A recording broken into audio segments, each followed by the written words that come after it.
itu. Karena ada kepentingan iklan yang memang posisinya bisa jadi terjadi di perusahaan media itu.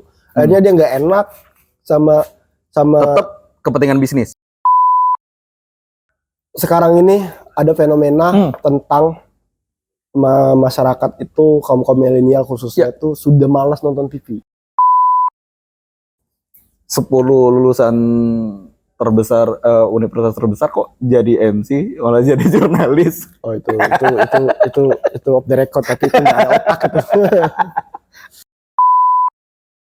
Karena aku selalu ngomong sama adik-adik junior aku bahwa satu berita itu tidak seharga satu nyawa.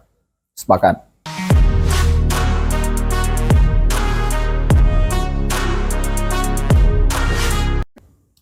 Assalamualaikum warahmatullahi wabarakatuh. Ini udah di episode kesekian ya.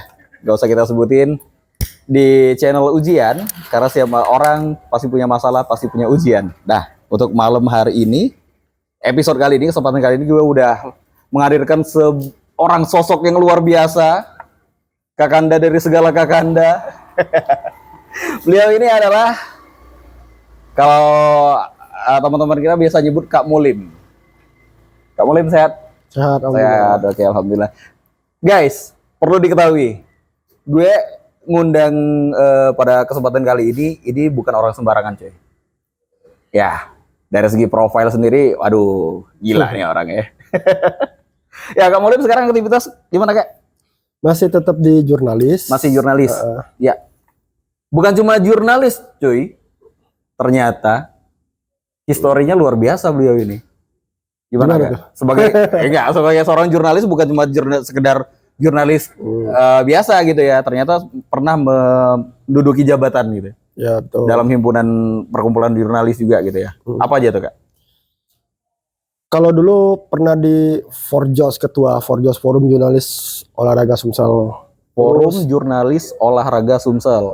Terus terus pernah di AJI, di bagian advokasi. Wah, AJI. Terus pernah di Media Officer Sriwijaya FC. Sriwijaya FC, cuy. Gila, Sriwijaya FC. Karena kita kalau udah zaman denger kemasannya, tapi ya pada saat zaman kemasannya. Iya. Gue kalau denger Sriwijaya FC itu pasti selalu respect, apalagi pas Kak Mulim masih di situ ya. Apakah jangan-jangan keruntuhan Sriwijaya FC gara-gara Kak Mulim nggak di situ lagi?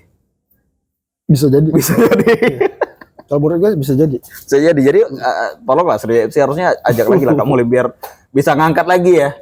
Ada memang kalau Kak Mulim udah ngasih motivasi ya, manajer kalah lah gitu ya. Ya sih, sebenarnya banyak faktor sebenarnya. Banyak faktor ya. Bahaya. Oke, Kak Mulim sebagai seorang jurnalis, sebagai orang yang berkecimpung di media mainstream ya. Ini gue sebagai millennials nih, Kak. Sebagai millennials itu banyak hal-hal yang apa ya? Ngelihat media sekarang itu kayak jadi kayak propaganda pemerintah gitu. Bener nggak kira-kira? Jadi terkadang ada hal-hal yang lebih ke mengangkat nama seseorang, bahkan yang apa ya? Ada yang nggak adil terkadang tuh kita lihat. Ini kenapa sih? Apakah balik lagi ke zaman dulu? Cuma untuk membaguskan nama kelompok tertentu atau gimana nih? Apakah memang karena kami millennials yang nggak bisa memfilter, oh ternyata ini nih niat baiknya ini. Apakah ada maksud lain di balik itu? Sebenarnya tugas jurnalis itu kan mulia, karena posisinya itu masyarakat itu kan butuh informasi. Informasi yang benar-benar up to date dan benar-benar nyata kan. Ya. Wartawan ini memberikan kabar kepada masyarakat, ini nih kabar yang terjadi. Tapi terkadang kita juga tidak menutup kemungkinan ada sesuatu hal yang kayak tadi kan, mungkin ini ya bukan faktor si jurnalis, karena jurnalis itu konsepnya cuma ngejalanin perintah gitu. Ya, mereka ada proyeksi, misalnya proyeksi ini. Terus dia di lapangan nih dia dapat berita yang memang benar-benar faktanya bagus dan ini sangat bermanfaat untuk masyarakat, atau dia menemukan sebuah polemik yang harus diungkap akhirnya biar bisa diselesaikan. Terkadang itu kalah dengan sesuatu yang memang dianggap itu tadi tuh penting untuk perusahaan media itu tadi. Contoh misalnya. Gimana tuh? Nah ini menarik nih, cuy. Misal contohnya ada berita apa gitu kan, tentang apa gitu kan. Yang spesifik deh, apa tuh? yang lagi hot sekarang? Misalnya dia buat berita tentang sebuah pejabat misalnya kan. Orang pejabat. Nah, setelah buat berita pejabat itu dinaikin nih ke perusahaan medianya. Enggak. Ternyata si wartawan itu udah bener tuh. Wartawan itu udah bener karena menjalankan sesuai dengan menjalankan tugas sebagai jurnalis. Dia juga menilai yang dia buat ini tuh bener, harus disiarkan, dan ini juga fakta yang harus perlu diketahui. Ya fakta yang dapat, yang bisa ditindaklanjutin oleh pihak hukum misalnya, atau apa ya. Nah, tapi ketika sudah naik ke redaktur ini kan buat ngedit terus mau dinaikin, tiba-tiba perusahaan medianya sendiri ada koneksi dengan iklan. Paham nggak maksudnya? Oke, koneksi dengan iklan. Paham. Arahnya ke situ. Ya, bisa di take down berita itu, diganti berita lain yang kata kamu tadi yang nggak penting. Yang berita yang ya kosong aja. Atau kasarnya pengalihan isu. Enggak juga pengalihan isu. Karena ada kepentingan iklan yang memang posisinya bisa jadi terjadi di perusahaan media itu. Akhirnya dia nggak enak sama tetap kepentingan bisnis yang diutamakan. Iya, artinya bukan salah wartawan, tapi ini salah perusahaan media yang tidak men-take down itu, jangan naik karena mereka bakal ketika itu dibuat kontra iklannya bisa dihilangkan. Bener, balik-balik nanti balik ke gaji jurnalisnya juga. Iya, alasannya itu faktor lagi ketika si wartawannya nanya, kok berita aku nggak naik sih, karena berita itu kan yang bagus. Oh, berarti memang ada berita-berita yang nggak naik gitu ya? Banyak. Wah, ini tapi bukan faktor yang seperti itu juga, ada faktor juga wartawannya tadi buat beritanya tadi nganar. Maksudnya nganar itu datanya nggak lengkap. Ya bukan karena si perusahaannya juga, bukan karena perusahaan juga nggak naik karena permasalahan itu semua, bukan. Tapi karena emang wartawannya tuh buat beritanya tadi nggak narasumbernya bukan orang yang berkompeten yang ngomong. Bener, siap. Terus datanya belum jelas. Jadi tetap disaring, difilter, ini kira-kira layak tayang atau enggak, seperti itu. Ya, kalau untuk sebuah media itu harus minimal itu harus dua narasumber, biar ada cover bioset atau yang pro sama yang kontra, biar nggak berimbang gitu. Bener, jadi harus ada ditinjau dari sudut pandang yang jangan sampai nanti berat sebelah gitu. Nah, si wartawan tuh nggak buat itu, akhirnya nggak naik. Bisa gara-gara itu faktornya. Oh, bisa juga. Jadi banyak faktor. Ternyata wartawan sebagaimana mestinya wartawan menjalankan tugasnya gitu ya. Nah, banyak apa ya?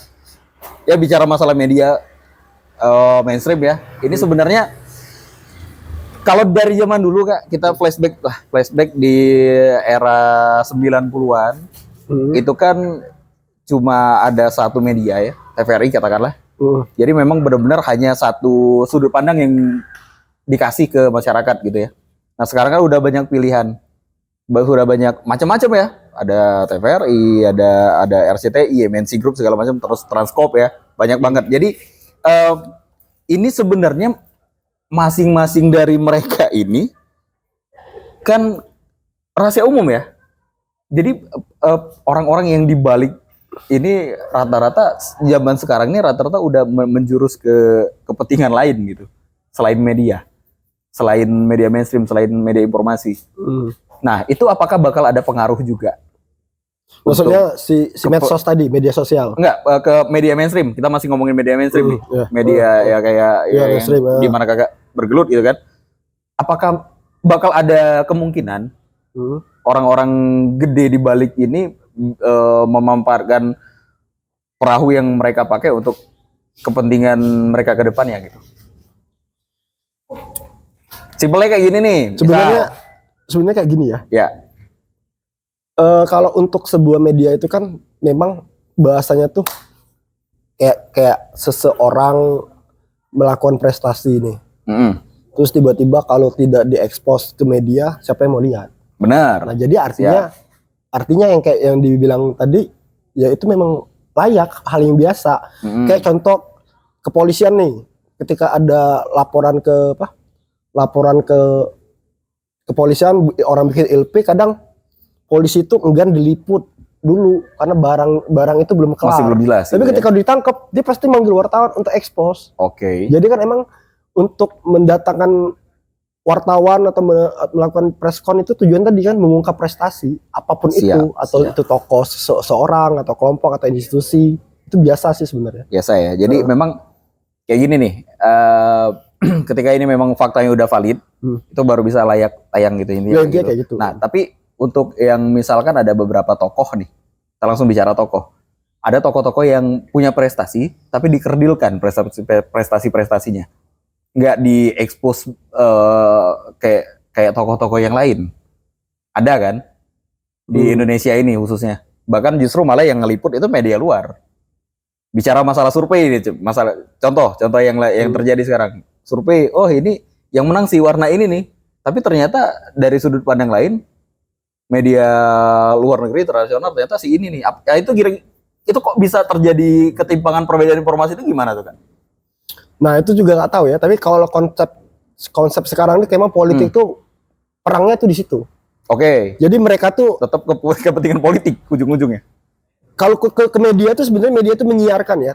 Menyiarkan tuh ada kategori, ada banyak kategori. Ada kategori emang ini adalah informasi yang bisa dilihat oleh masyarakat, atau ini ada peristiwa. Terus ada yang namanya tuh ADV. ADV apa tuh? ADV itu advertorial. Jadi orang masang berita ke perusahaan media itu dia bayar. Nah, bisa jadi mainnya ke situ. Jadi misalnya dia seseorang yang kata tadi kan misalnya warna apa tadi bla bla bla, dia ngeklaim warna ini lebih abu-abu misalnya kan. Abu-abu ngeklaim jagoan dia yang menang. Berdasarkan mereka bikin sendiri tuh survei misalnya. Contoh. Mereka masuk ke ranah ADV tadi. Bisa kayak gitu ya? Bisa kayak gitu. Terus warna apa tuh? Pink. Warna pink datang juga dia mengklaim bahwa ini itu bahasanya dia tuh kalau di ranah media dia ada mungkin dia masuknya ke ranah ADP, itu sah saja karena itu ADP. Oh sah aja berarti. Sah aja. Ya, artinya itu perangnya di situ. Lebih ke menggiring opini masyarakat. Wah ternyata ini yang lebih unggul. Tergantung dari masyarakat karena masyarakat itu juga harus cerdas untuk menyikapi politik. Nah itu teman-teman. Jadi karena apa? Karena konsepnya adalah yang mana yang memang posisinya itu benar atau tidak benar kan sebenarnya simpelnya itu peperangan terakhir itu adalah di ajang demokrasi pas pemilu siapa yang menang. Iya kan itu kan. Kalau dia kan bahasanya tuh saling klaim menang kan. Gue lebih unggul nih gitu. Berdasarkan survei kan. Nah itu kalau saya menyikapin sebagai orang di AJI, organisasi AJI, menyikapi tentang hal itu, kalau AJI itu melarang keras untuk seorang jurnalis itu menjadi juru kampanye. Karena wartawan itu, jurnalis itu kerja dia adalah menyantaikan kabar, bukan berkampanye. Kalau dia jadi misalnya kayak aku nih misalnya kan, aku masuk nih di aku jurnalis nih, tiba-tiba masuk di partai abu-abu tadi. Terus aku bikin berita tentang itu. Abu-abu semua, tokoh-tokohnya, hasil survei tadi kebuat. Nah, itu bukan lagi wartawan. Itu mereka kayak tim sukses. Tim sukses. Kalau bahasa kami itu, wartawan itu bukan juru kampanye. Iya. Nah, jadi kayak gitu. Nah, kalau dari bahasa aku sebagai tadi orang AJI tadi yang menyikapi soal itu tadi, itu kami melarang keras untuk wartawan itu menjadi jurkam. Tapi bukan berarti media itu tidak boleh menyiarkan tentang politik. Harus.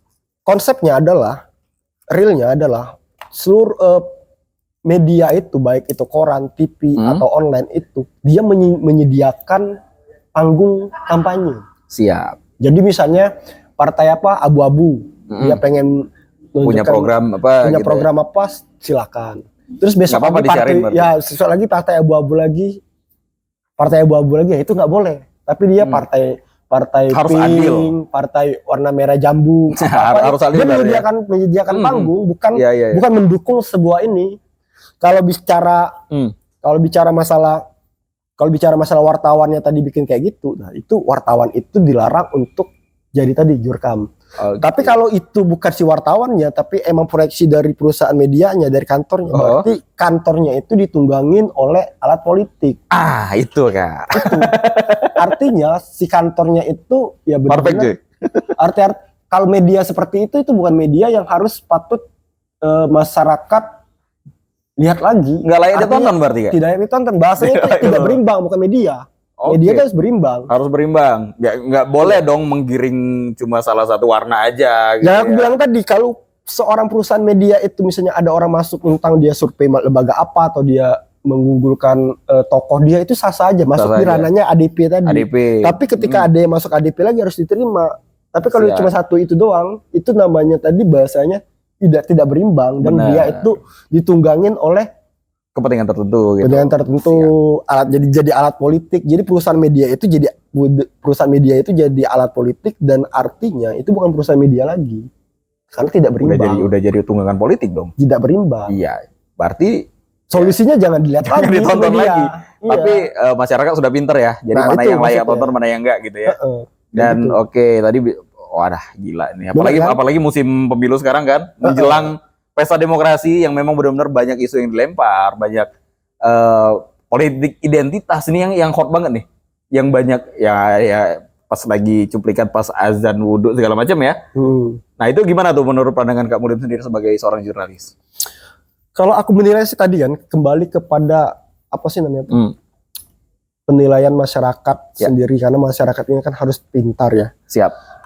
Kalau untuk sebenarnya wudhu azan disiarin ya. Ya, oke. Sebenarnya itu hal aktivitas yang normal. Sebenarnya biasa aja. Lu juga pasti sholat kan? Iya. Wudhu kan? Seluruh orang tuh wudhu. Jadi apa hal yang luar biasa dari situ sebenarnya? Sebenarnya kalau masyarakat mau mandang ya itu biasa aja lah. Iya. Kecuali kalau dia tiba-tiba ceramah mau munculin hadis-hadis hafal 30 juz itu baru keren. Tidak juga sebenarnya. Tidak juga. Karena banyak yang bisa kayak gitu. Karena posisinya itu banyak juga ustadz-ustadz yang juga bisa kayak gitu cabul.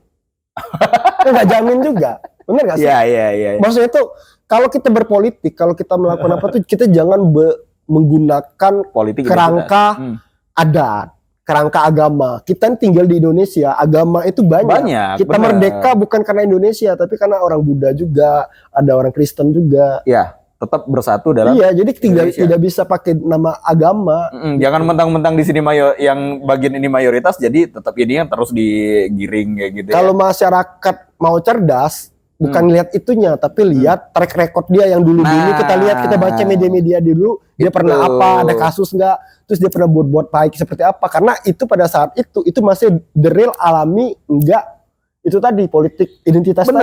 Jadi memang identitas dia secara real dari dulu. Itu yang dinilai. Bukan dibentuk oleh tim mereka gitu kan. Bener, bukan kayak jadi kayak aktor boneka yang dipertontonkan kayak gitu. Jadi memang benar-benar apalagi media sekarang udah banyak pilihan, bukan cuma media mainstream tapi juga ada sosial media kayak gitu kan. Jadi kita bisa melihat dari banyak sudut pandang kayak gitu kan. Nah, jadi bicara balik-balik ke media sosial juga nih Kak. Nah, ini fenomena unik juga yang terjadi sekarang. Jadi memang semakin seiring berjalannya waktu, perkembangan zaman, jadi banyak terjadi pergeseran khususnya di millennials ya. Nah, millennials ini bahkan cenderung lebih aktif untuk mencari informasi itu melalui genggaman ya Kak. Jadi langsung dari handphone, dari inilah gadgetnya ya. Nah, ini apakah menurut kamu sendiri sebagai seorang jurnalis ini fenomena yang terjadi kayak gini ini gimana nih untuk kedepannya sebagai seorang media mainstream, apakah bakal pelan-pelan ditinggalkan oleh millennials atau gimana? Nah, ini menarik nih kalau untuk pas posisi sekarang ini sebenarnya. Secara real nih, kalau untuk pemilu, kalau untuk yang tadi dibilang itu, peran milenial ini sangat besar. Karena pemilih yang paling terbesar itu adalah sekarang ini bisa 65% itu kaum milenial. Yang menentukan masa depan bangsa ini kaum milenial sebenarnya. Makanya pertarungan itu sebenarnya banyak di media sosial. Ya. Untuk apa sih namanya itu? Itu tadi kan, politik pencitraan, identitas, terus posisinya tuh banyak lah. Jadi kalau milenial itu harus cerdas. Makanya tadi walaupun sekarang ini lagi up-upnya ngelihat HP, media sosial, tetap aja yang namanya tuh media mainstream itu menjadi patokan. Tetap. Karena ada berita-berita yang sebenarnya itu bisa dibikin oleh buzzer. Bener, nih teman-teman harus tahu juga. Karena Media sosial itu nggak terbatas ya. Jadi siapa aja bisa menjadi informan, ya kan? Jadi kalau kita nggak pinter-pinter, ngeklik yang hoax, takutnya kayak gitu. Jadi memang perlu adanya media mainstream untuk menyaring itu semua. Jadi fakta yang terjadi tuh ini yang bener kayak gini nih, kayak gitu ya. Terus juga orang yang ribut-ribut di netizen itu juga kadang orang yang tidak kompeten. Iya, misalnya contohnya aku pernah kejadian ya di zaman aku dulu, sebagai media officer ya. Ada orang yang protes dengan satu pemain. Kenapa pemain ini nih gini kan. Setiap kali di IG, waktu itu IG media CJC ID itu diserang tuh oleh orang itu. Oke. Aku ajak ketemuan, ketemu ngobrol kan.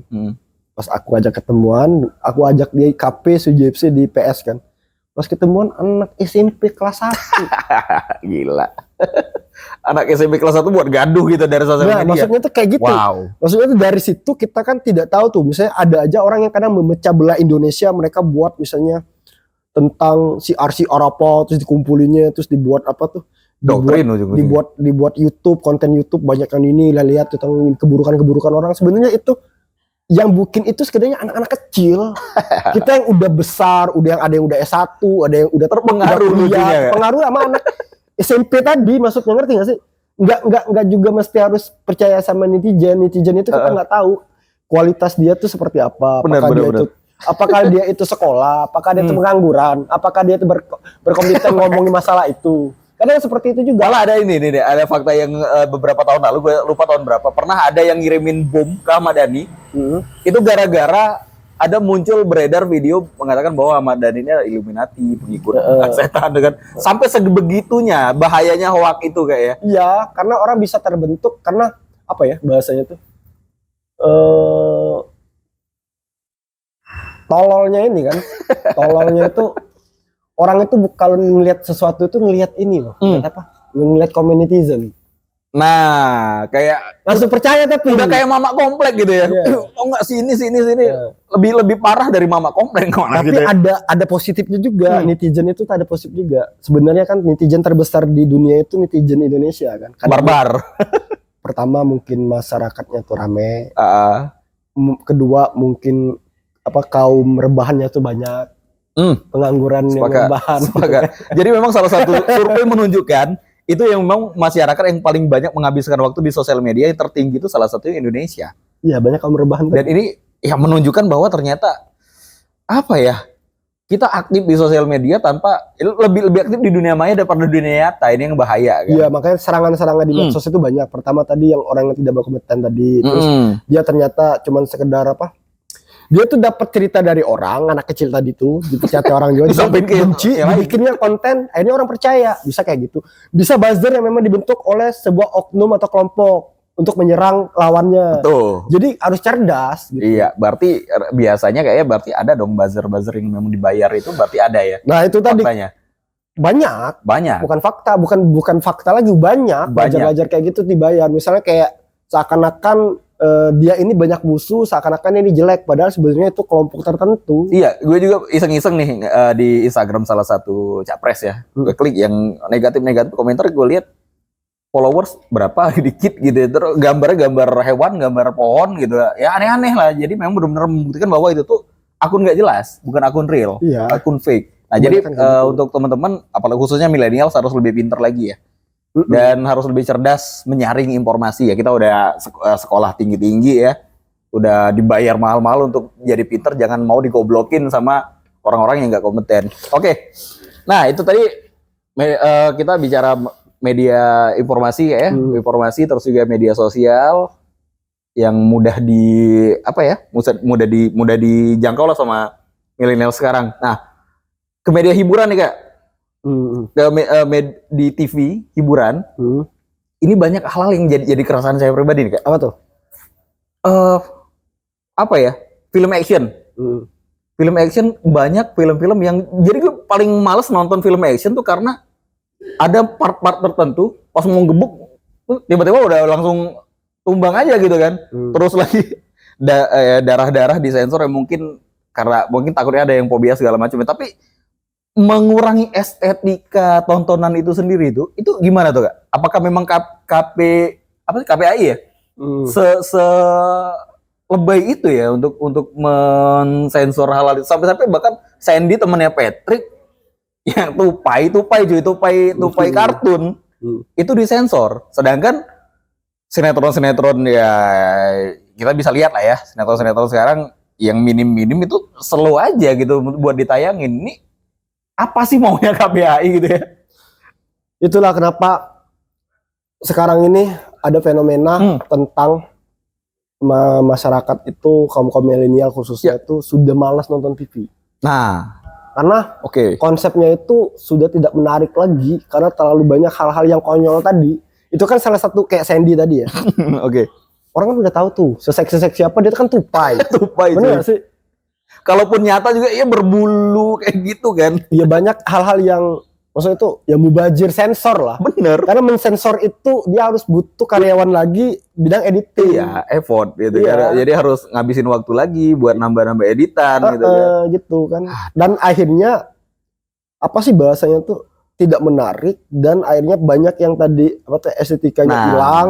Lagi nonton lagi suruh-suruh terpotong langsung kayak gini aja, itu kan jadi orangnya lebih baik aku nonton di YouTube.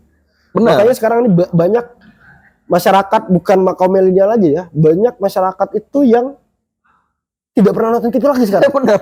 Banyak yang nonton TV itu sekarang justru emak-emak nonton sinetron. Nah, itu mungkin fenomena sang lembaga tadi yang apa bahasanya tuh dia tidak tahu masyarakat ini nih butuhnya apa. Bener. Dan tidak mencerdaskan juga. Bener itu. Kenapa tidak mencerdaskan tadi? Karena kutipan omongan tadi kok Sandy disensor kan?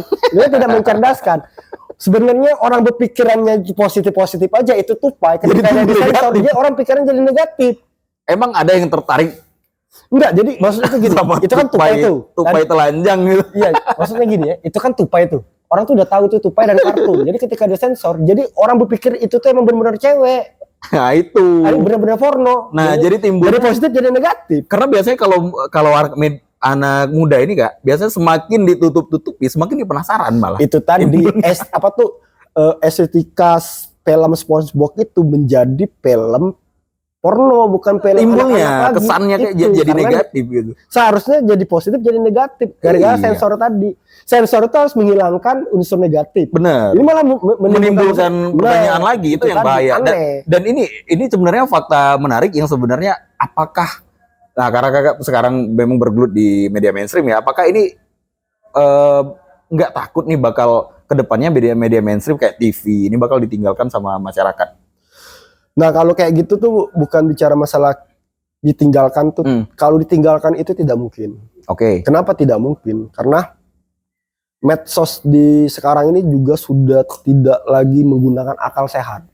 Ya benar. Contoh mandiin settingan, terus lagi contoh posisinya tuh barang-barang yang udah lama itu diekspos lagi. Misalnya kayak runtuh misalnya ada kayak rumah yang runtuh terus ada gempa bumi atau apa, itu tahun 91 misalnya, atau tahun 95 diekspos lagi, orang kan panik. Jadi membuat masyarakat Indonesia jadi panik bahwa ternyata di Indonesia ini lagi ada bencana yang sebesar itu, padahal itu udah lama. Nah, kenapa aku bilang tadi media mainstream itu tidak akan dihilangin? Masyarakat itu butuh pembenaran di situ. Bener, sepakat. Bener. Bahkan nggak mungkin ditinggalin. Dan untuk yang saya lihat nih, ada beberapa media mainstream, brand-brand terkenal kayak Net TV segala macam. Justru malah sekarang mereka karena melihat pangsa pasar di YouTube ini banyak, jadi mereka juga menciptakan channel ini ya, official kayak ya. Untuk menyaring untuk netizen yang nggak punya waktu, bahkan mereka punya aplikasi sendiri biasanya ya. Kalau nggak punya waktu untuk nonton TV, mereka diarahkan ke misal kalau RCTI RCTI Plus gitu ya. Itu yang nggak ada otak itu menurut aku. Kenapa? Ini aneh nih. Kenapa? Nih ya, contoh ya. Kalau aku sebagai wartawan atau jurnalis, atau aku kan jurnalis ya. Iya. Aku pasti memperjuangkan teman-teman di lapangan. Iya. Contoh Santu, nggak usah sebut nama merek media ya, misal contoh satu nih, dia ini kerja di perusahaan media, konsepnya tuh cetak koran. Nah ini koran ya. Terus tiba-tiba dia disuruh untuk ngetik online-nya juga, karena kan sekarang ini buru-buruan media itu nggak di koran aja, di online. Iya udah. Terus juga sekarang ada karena perusahaan kantor itu ada channel YouTube-nya, dia juga disuruh ngambil video. Paham nggak maksudnya? Oke. Nggak ada otaknya di situ. Jadi satu kerjaan dia terus kerjaan ini, jadi dia bisa jadi wartawan online juga, jadi wartawan TV juga untuk ngambil ini. Jadi posisi kasihan kan. Tapi gajinya tetap satu. Wah gila. Nah ini aku bilang nggak ada otak ya gara-gara perubahan. Ya tolong perubahan lah ya. sekarang ini. Yang punya media tolong lah ya. Ini salah satu keresahan jurnalis ya. Di lapangan teman-teman di lapangan kasihan. Iya. Seharusnya dia setelah dia liputan untuk koran cetak dia pulang ke rumah. Ini enggak lagi, dia harus kerjanya double ngetik online. Dengan budget yang dikeluarkan gajinya tetap sama kecuali aja. Kalau dia 3 gaji. Bener ya? Harusnya kayak gitu kayak. Harusnya kayak gitu. Jadi susah jadi jurnalis ya. Nah, dia seharusnya bukan wartawan cetak tapi wartawan online juga sama wartawan TV juga dibuat di situ. 10 lulusan terbesar universitas terbesar kok jadi MC malah jadi jurnalis. Oh itu off the record tapi itu nggak ada otak itu. Karena jurnalis ini adalah pekerjaan yang mulia juga. Iya. Ya kesannya kayak bukan berarti seluruh profesi itu cuma satu aja yang bagus, seluruhnya bagus. Bagus semua. Yang nggak bagus itu kaum rebahan. Nggak, iya benar.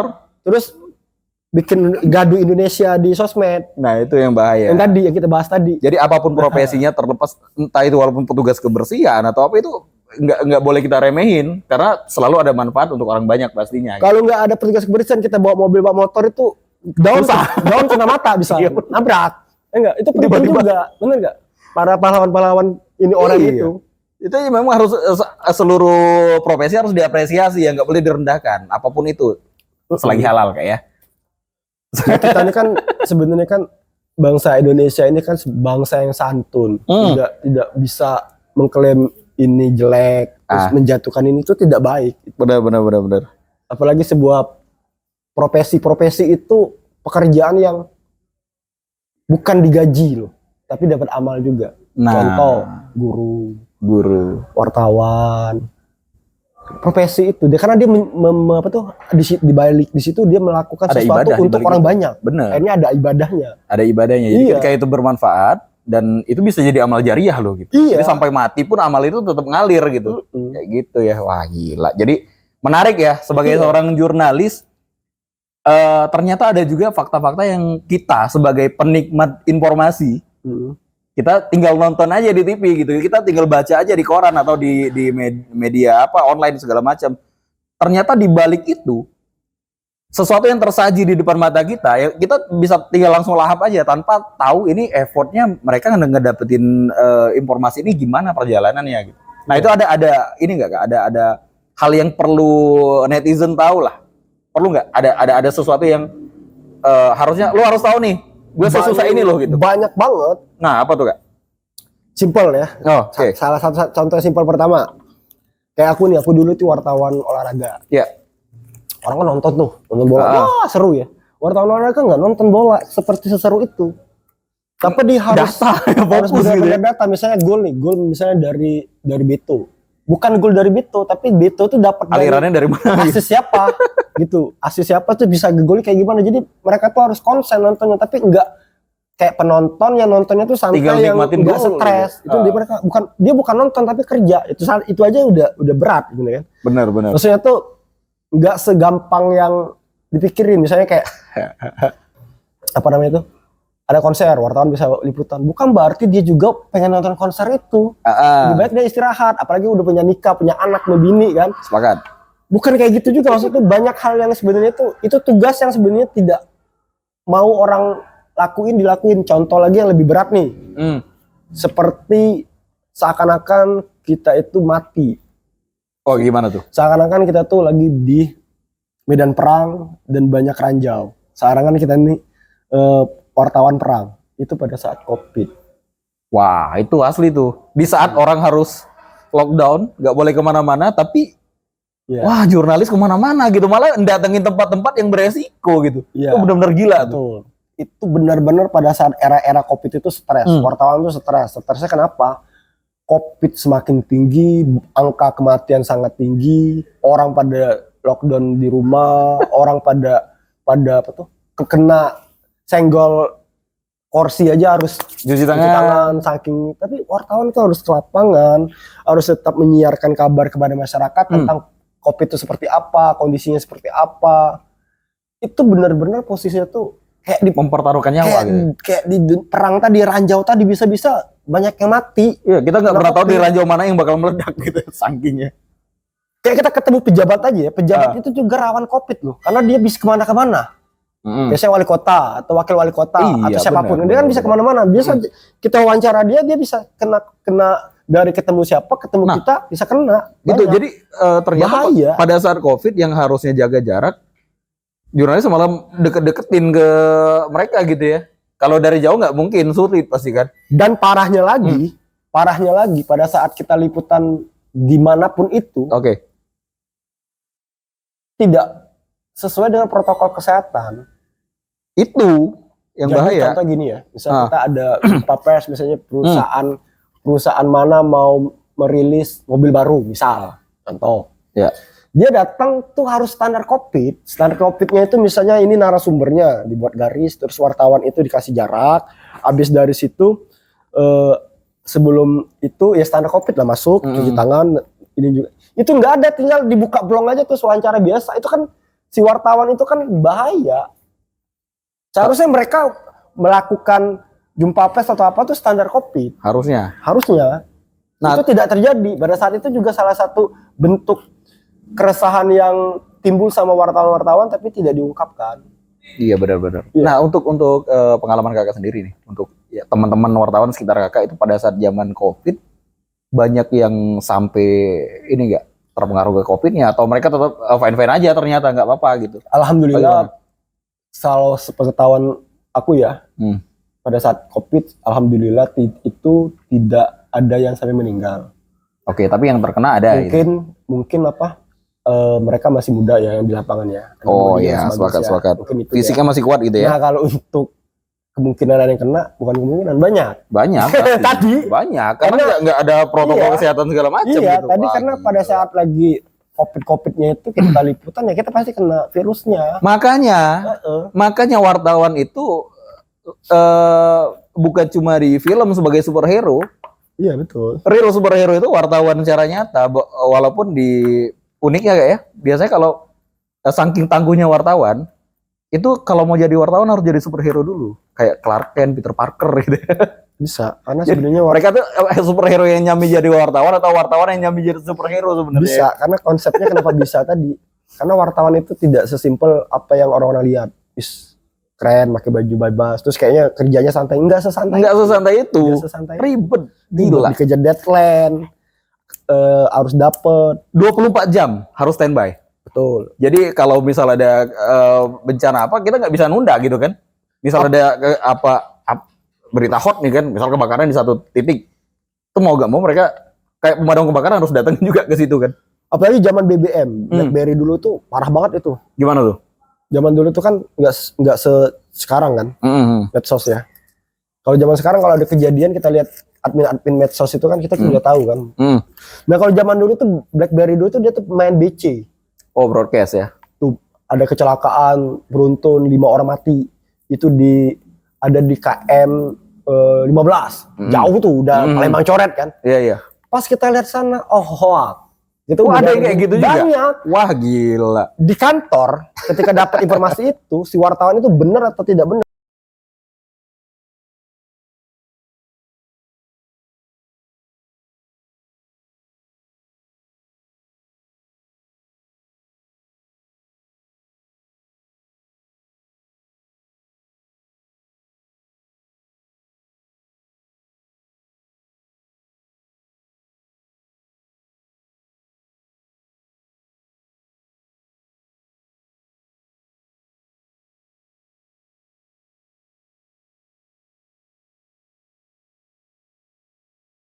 Kejadian di koran lain atau di online lain besok pagi udah dapet itu ada HL1 5-10 orang itu mati karena kecelakaan beruntun dan perusahaan media dia nggak dapet. Nah, kejar-kejaran. Wah ini harus dipastiin berarti benar-benar wah gila. Berat. Memang butuh jadi superhero ya. Iya makanya tadi itu bisa jadi. Atau jangan-jangan Kak Mulim ini superhero juga. diam-diam ternyata Spider-Man.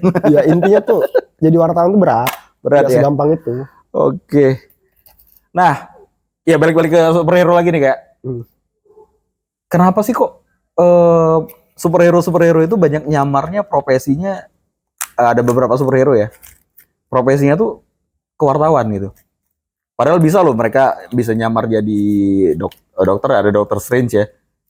Jadi yang kita dapat kayak Spider-Man sama Superman itu kan media. Apakah karena sekeren itu, apakah memang butuh setangguh superhero untuk jadi seorang jurnalis? Aku jujur aja ya, mungkin pada saat baru-baru jadi wartawan itu mungkin tertarik itu juga ya. Wih, keren nih kayaknya apa tuh?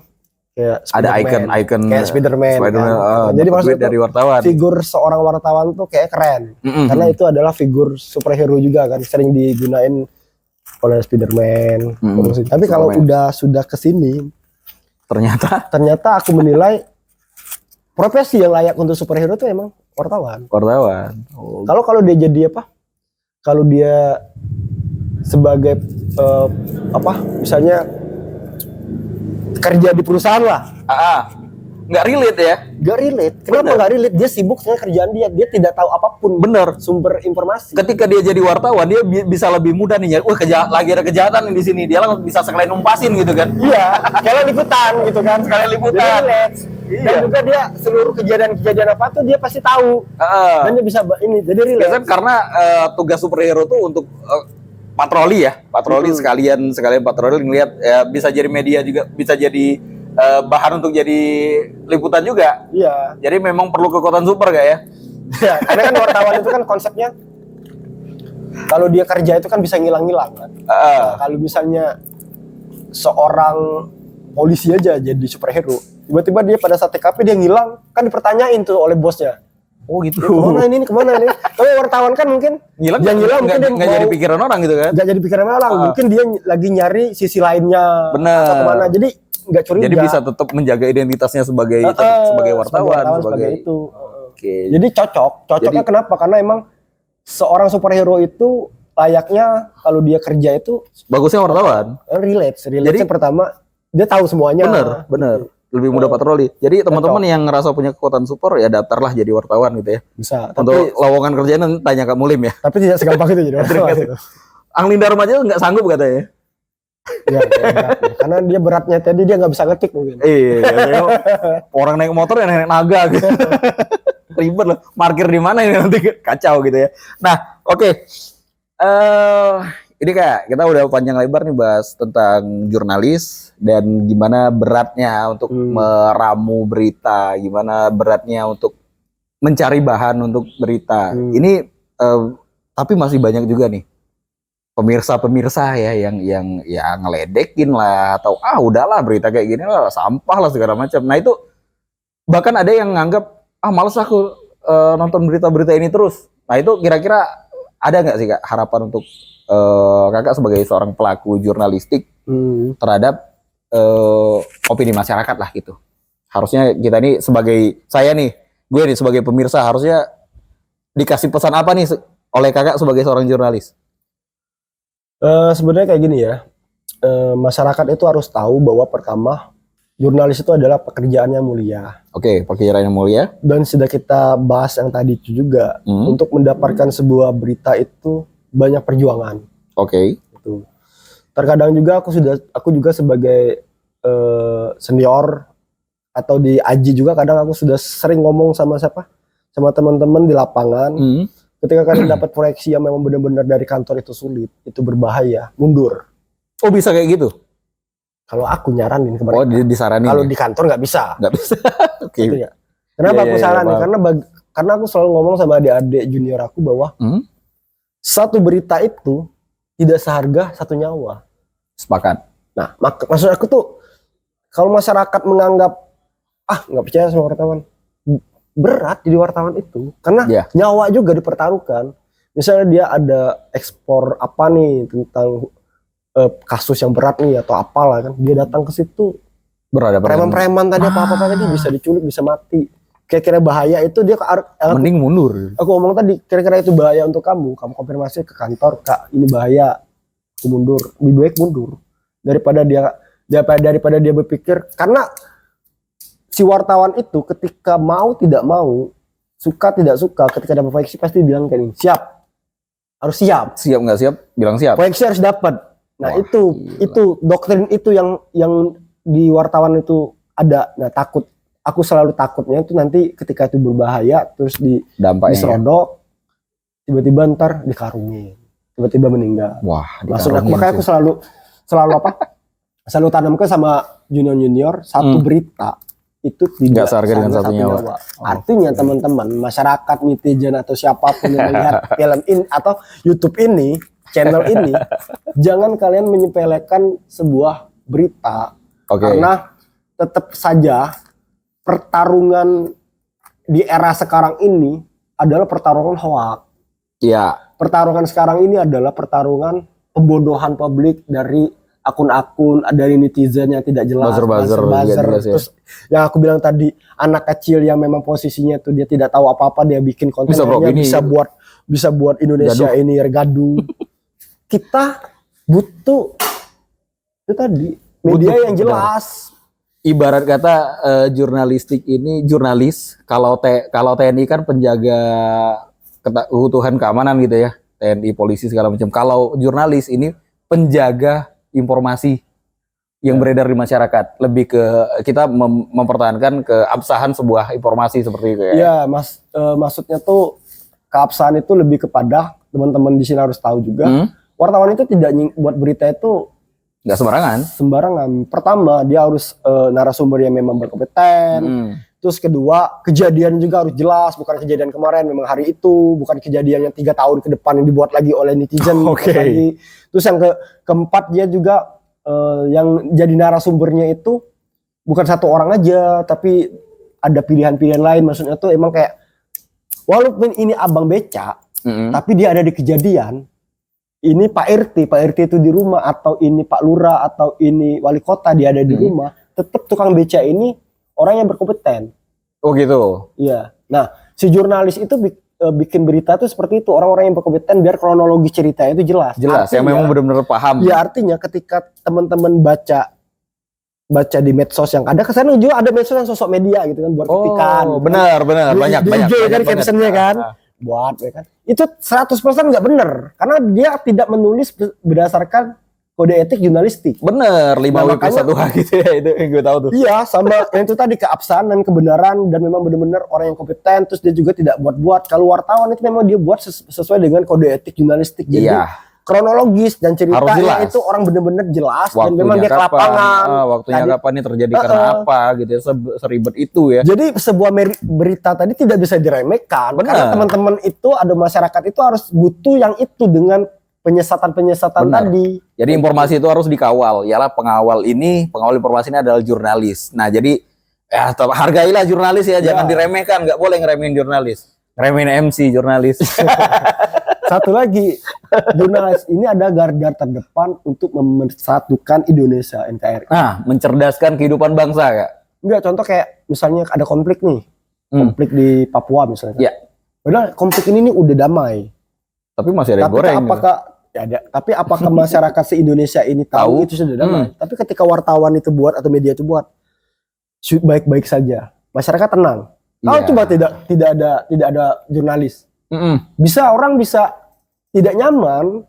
Benar. Karena konflik-konflik antar suku itu rentan untuk membubarkan NKRI. Benar. Makanya tadi aku bilang tadi, selain informasi, tugas wartawannya juga menjaga keutuhan NKRI. Benar. Bahkan perjuangan Indonesia bisa merdeka, peran penting dari jurnalis juga. Ya, disiarkan. Kalau nggak disiarkan, ya orang di pelosok negeri nggak tahu nih, ternyata kita udah memproklamasikan kemerdekaan. Pada saat presiden pertama kita menyiarkan itu masih perang nih. Tapi pada saat disiarkan, perang itu akhirnya selesai karena merdeka. Sekutu mundur, terus ya, wah gila. Artinya kan ada peran penting. Iya. Informasi, media dan sebagainya. Berjuang juga. Iya. Gila, nggak kalah penting dari orang yang megang senjata gitu ya. Megang kamera ternyata sama aja kayak senjata gitu ya fungsinya. Lebih keren lah pasti.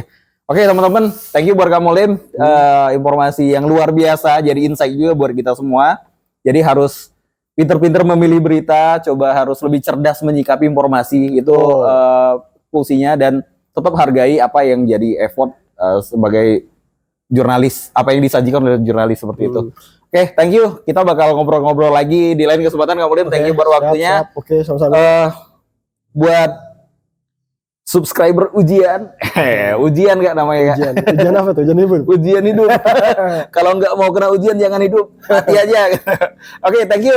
Bakal ketemu di channel di episode selanjutnya. Wassalamualaikum warahmatullahi wabarakatuh. Bye. Bye.